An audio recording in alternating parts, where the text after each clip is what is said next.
యెహోవా మీ పక్షాన్ని యుద్ధము చేయును. నిర్గమకాండము 14:14.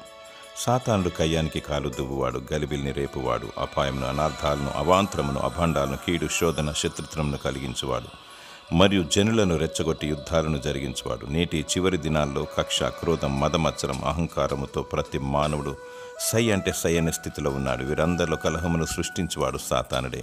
హృదయములో, కుటుంబంలో, సంఘములో, సమాజంలో శాంతి సమాధానము లేకుండా చేస్తున్నాడు. వాని జిత్తులను ఎరిగి ప్రభు పాదాల చెంత నీవు తగ్గించుకొని కన్నిటితో మొరపెట్టు. అపవాదిని ఎదిరించు. రక్షణ, మారు మనసు కలిగి, నీతి న్యాయము కలిగి, విశ్వాస బలము చేత ప్రభు అని యేసుక్రీస్తు నామములో స్తుతించినప్పుడు దేవుడు నీ పక్షాన యుద్ధము చేసి నీకు విజయాన్ని దయచేయును. దేవుడు నీకు ధైర్యమును, సమాధానమును దయచేయునుగాక. ఆమేన్.